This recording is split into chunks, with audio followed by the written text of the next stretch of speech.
आज शायद क्रिकेट की बात भी करनी चाहिए, क्योंकि मैं देख रहा था कि विराट कोहली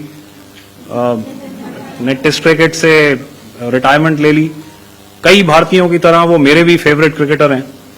तो 70 के दशक में ऑस्ट्रेलिया और इंग्लैंड की फेमस एशेज सीरीज चल रही थी और उस समय ऑस्ट्रेलिया के दो बहुत तेज गेंदबाज, जो कि क्रिकेट हिस्ट्री में बड़ा उनका नाम है, जेफ थॉमसन और डेनिस लिली।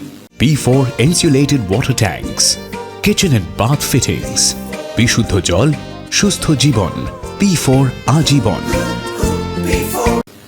उन्होंने अंग्रेजी बैट्समैन और उनकी बैटिंग लाइनअप को तहस नहस कर दिया था और ऑस्ट्रेलियंस ने उस समय एक कहावत निकाली थी, that from ashes to ashes and from dust to dust, if Thommo don't get here then Lillee surely must. और अगर आप इस लेयर को देखें तो आप समझ जाएंगे कि मैं आपको क्या बताने की कोशिश कर रहा हूं। तो अगर आप सारे सिस्टम्स को पार कर भी गए तो आपको फिर भी एयरफील्ड या लॉजिस्टिक इंस्टॉलेशन या जो भी चीज को आप टारगेट कर रहे हैं उसमें पहुंचने से पहले कोई ना कोई इस लेयर्ड ग्रिड का सिस्टम जरूर गिरा देगा।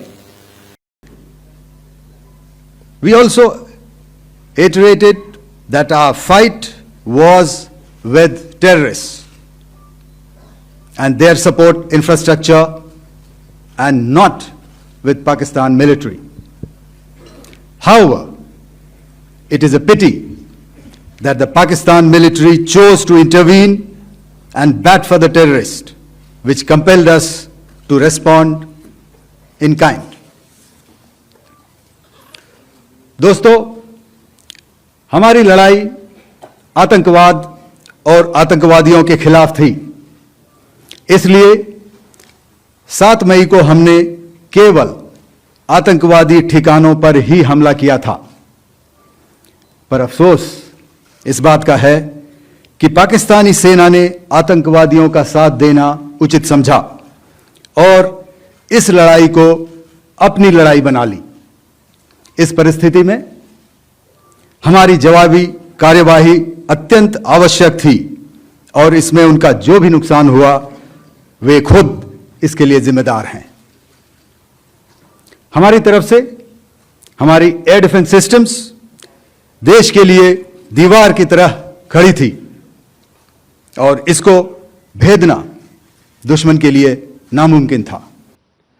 2024 में जम्मू सेक्टर में शिवखोरी मंदिर को जाते हुए यात्री और इस साल अप्रैल में पहलगाम में मासूम पर्यटक इस खतरनाक ट्रेंड के विशेष उदाहरण हैं।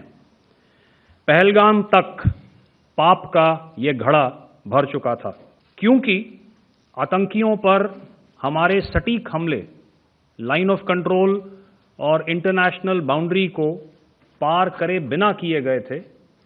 हमें पूरा अंदेशा था कि पाकिस्तान का वार भी बॉर्डर के उस पार से ही होगा। इसलिए हमने अपनी एयर डिफेंस की पूरी तैयारी पहले से ही कर ली थी। हमारी इन्वेंट्री में शामिल counter manned aerial systems, electronic warfare के साधन और एयर डिफेंस वेपन्स का इंडियन एयरफोर्स के इसी प्रकार के सिस्टम्स के साथ एक अनोखा मिश्रण किया गया। कोई मौका नहीं था कि पाकिस्तान एयरफोर्स ये मल्टी टियर डिफेंस को पार करके पीछे हमारी एयरफील्ड्स या लॉजिस्टिक इंस्टॉलेशंस को टारगेट कर पाए।